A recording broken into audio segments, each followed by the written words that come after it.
Assalamualaikum warahmatullahi wabarakatuh, sahabat horor.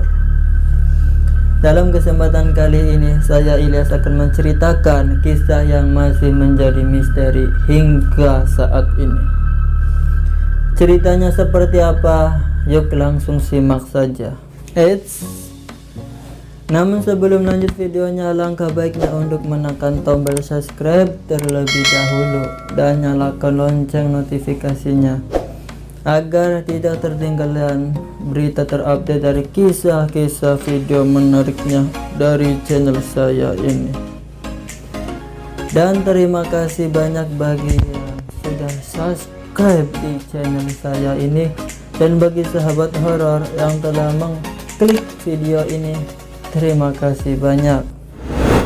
Kisah kali ini mengenai Dewata Cengkar, penguasa gaib Selat Bali.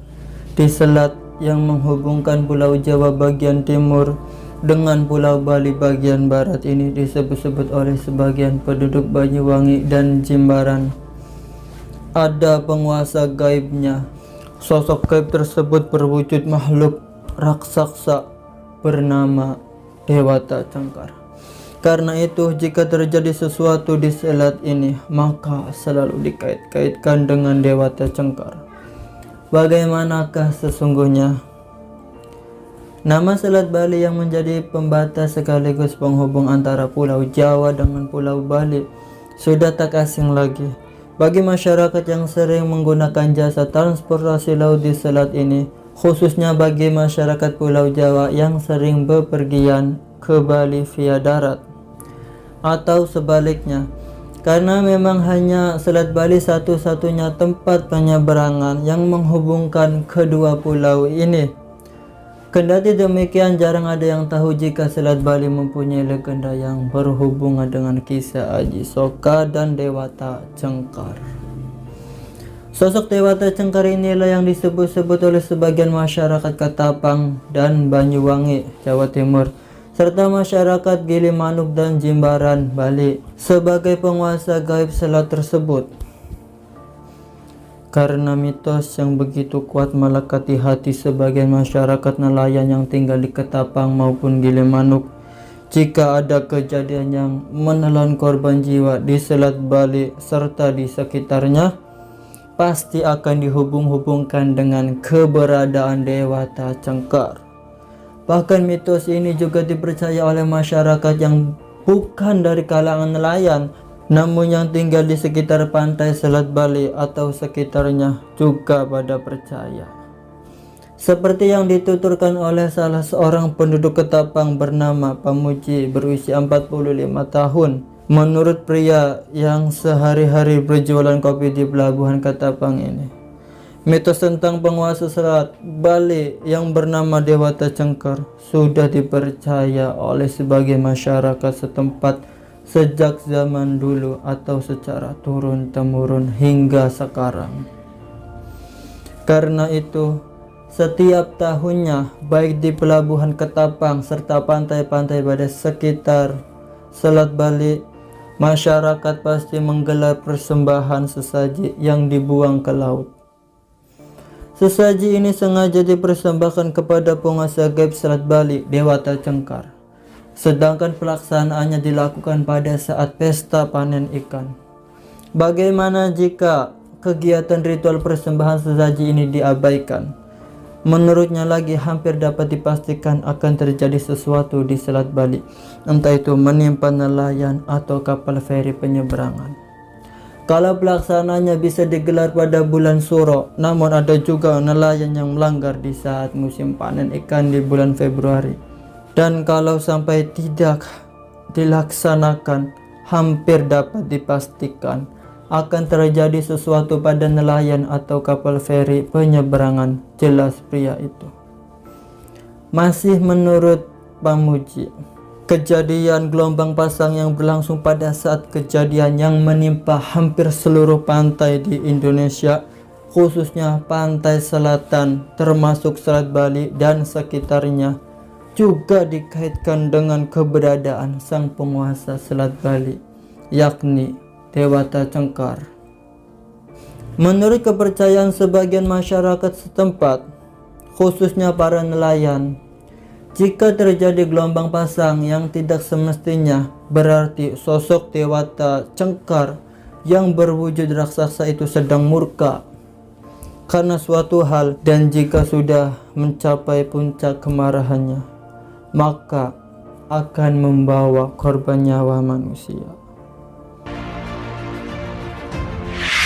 Waktu ada kejadian gelombang pasang itu, sebagian masyarakat di sini percaya sang penguasa gaib Selat Bale yang tinggal di dasar laut sedang murka.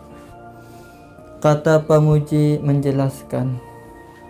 Apa yang disampaikan oleh Pamuji yang asli warga Ketapang ini juga dibenarkan salah seorang warga pelabuhan Gilimanuk, yakni Ade Arsana, berusia 50 tahun.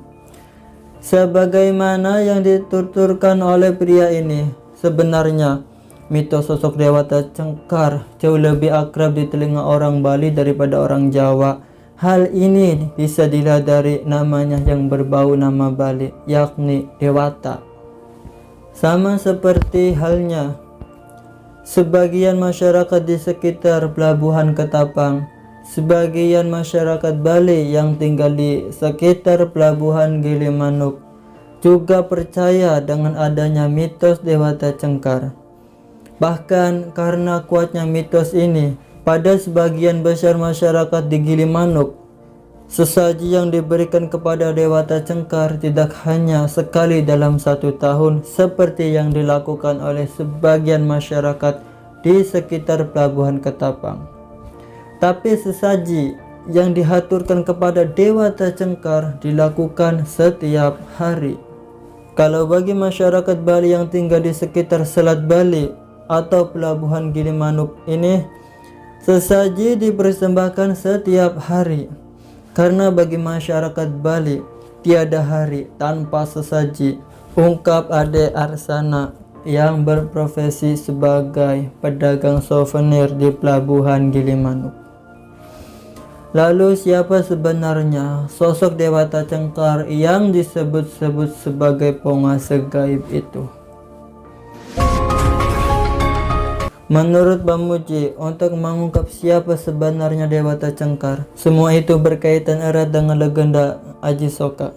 Disebutkan dahulu kala ada seorang pangeran dari India yang bernama Aji Soka datang ke Pulau Jawa. Dia datang ke tanah Jawa karena ingin mengetahui kondisi pulau ini, terutama kesuburan tanahnya. Sebagai seorang pangeran, sudah tentu kedatangannya ditemani oleh 2 abdinya yang setia, Dora dan Sambada.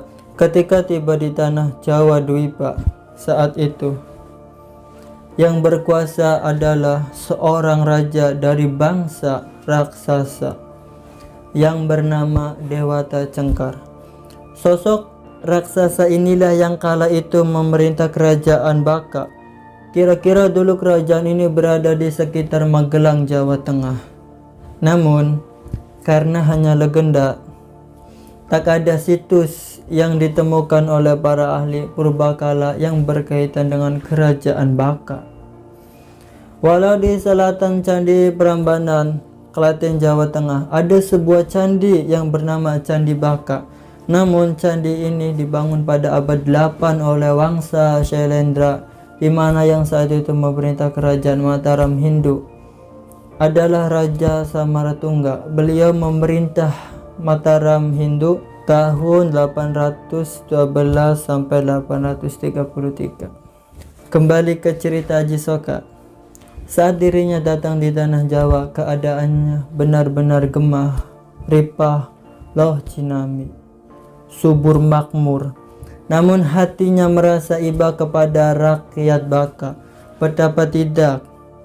Sebagai seorang raja yang berwujud raksasa, maka tiap hari Prabu Dewata Cengkar minta hidangan berupa daging manusia yang tak lain adalah rakyatnya sendiri. Atas keadaan inilah kemudian Aji Soka berusaha mendekati kerajaan Baka dengan maksud agar menjadi santapan Prabu Dewata Cengkar. Caranya dia menyamar menjadi anak angkat salah seorang penduduk Namun sebelum dirinya mendekati kota raja kerajaan Baka, Aji Soka memerintahkan kepada salah seorang abdinya, yakni Dora, agar tetap tinggal di hutan menjaga pusaka yang dibawanya dari India. Karena jika menenteng pusaka itu, dia khawatir kedoknya sebagai pangeran dari India akan terbongkar. Sedangkan abdi setia yang satunya, Sembada, diajaknya turut serta. Hari berganti minggu, minggu berganti bulan, serta bulan berganti tahun. Sudah ratusan atau bahkan ribuan rakyat Baka yang pralaya disantap oleh rajanya sendiri. Hingga pada suatu hari orang tua angkat Aji Soka yang menjadi giliran untuk dihidangkan kepada Prabu Dewata Cengkar. Karena itu, begitu prajurit Dewata Cengkar datang untuk menjemput, Aji Soka mempersilahkan dirinya untuk dibawa sebagai menu hidangan Dewata Cengkar. Begitu tiba di istana, alangkah gembiranya Dewata Cengkar begitu melihat calon santapannya yang masih muda, raja yang memerintah kepada Algojo agar segera menyembelih. Aji Soka sebelum dibawa oleh Algojo, Aji Soka mempunyai satu permintaan kepada Dewata Cengkar, yakni dirinya bersedia disantap oleh Dewata Cengkar asal Raja Baka ini mampu menarik ikat kepalanya sampai habis. Karena syarat yang diajukan oleh Aji Soka dinilai amat ringan oleh Dewata Cengkar, saat itu juga raja dari bangsa raksasa ini langsung menarik ikat kepala yang dikenakan oleh Aji Soka. Saat ditarik, ternyata ikat kepala yang dikenakan oleh pangeran dari India ini tidak juga terlepas, malahan semakin panjang. Bahkan walau telah ditarik sampai halaman pendopo keraton, tetapi ikat kepala itu tetap juga belum terlepas dari kepala Aji Soka. Karena itu, sesuai dengan permintaan Aji Soka sebelumnya, Dewata Cengkar terus saja menarik ikat kepala calon mangsanya.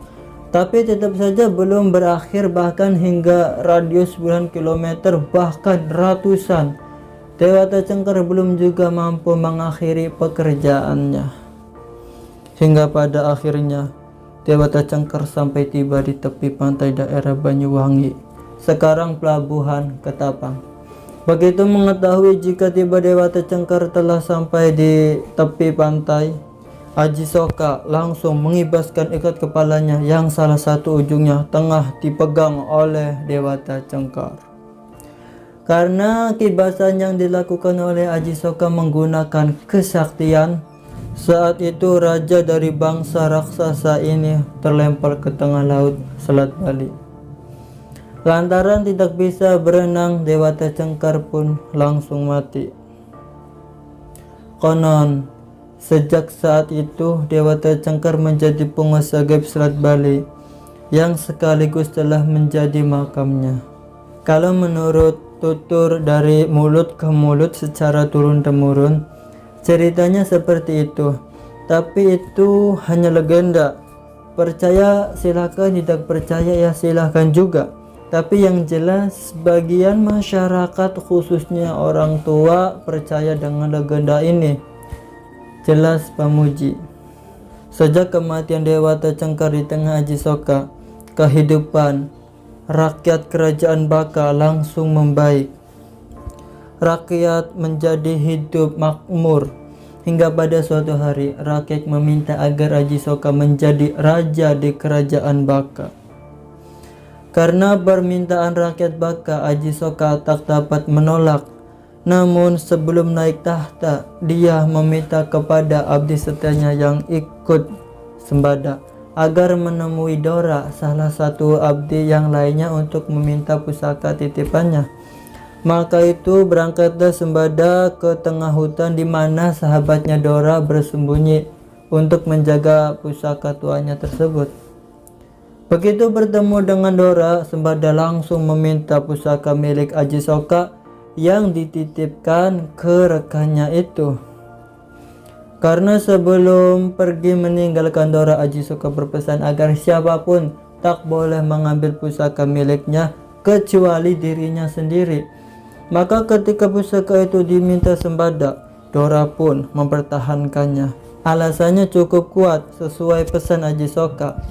Karena sama-sama berpegang pada pendirian masing-masing dan semua merasa benar sesuai dengan pesan tuannya, akhirnya keduanya berkelahi, dan dalam perkelahian itu baik Dora maupun Sembada sama-sama tewas. Sementara itu Aji Soka di kerajaan Baka menanti dengan cemas karena Sembada yang diutus untuk mengambil pusaka yang dititipkan kepada Dora belum juga kembali. Bahkan hingga 1 bulan namanya, salah satu abdinya ini belum menampakkan batang hidungnya. Karena itu Aji Soka pun langsung menyusul ke hutan di mana Dora berada. Dan alangkah terkejutnya Aji Soka setelah mengetahui bahwa kedua abdi setianya ini telah tewas. Begitu mengetahui hal tersebut, Aji Soka langsung terinspirasi untuk menciptakan huruf Jawa yang diambil dari kejadian yang menimpa kedua abdinya, yakni Hana Caraka. Maksudnya ada abdi atau utusan. Data Sawala maksudnya sama-sama setia kepada tuannya. Pada Jayanya artinya sama-sama sakti. Serta Magabatanga yang artinya semuanya tewas. Setelah itu Aji Soka langsung mengambil pusakanya itu yang terletak di antara kedua mayat abdinya. Namun tak jelas apakah seterusnya Aji Soka kembali ke kerajaan Baka dan menjadi raja di sana, atau kembali melalang buana, atau bahkan kembali ke negeri asalnya di India. Demikian kisah Aji Soka dan asal muasal Selat Bali menurut versi cerita dari rakyat Ketapang Banyuwangi. Oke, sahabat horor, kisah yang sangat menarik ini yang masih menjadi misteri dan belum terpecahkan keabsahannya hingga sekarang ini, dan entah akan terpecahkan atau tidak, kita tidak tahu. Dan semua ini kembali ke diri kita masing-masing, percaya atau tidak percayanya terserah. Namun bagi yang tidak percaya, mohon hargai orang yang percaya seperti nelayan yang tinggal di sekitar Selat Bali. Kita hargai mereka semua sebagai adat dan tradisi di wilayahnya tersebut. Terima kasih telah menonton hingga akhir. Jangan lupa subscribe-nya agar saya lebih semangat lagi dalam membuat konten. Sampai jumpa kembali di video selanjutnya dengan video-video berbagai macam peristiwa atau kejadian atau tempat atau sesuatu yang angker-angker, mistis-mistis, horor-horor, semuanya akan saya ceritakan. Oke, wassalamualaikum warahmatullahi wabarakatuh. Subscribe.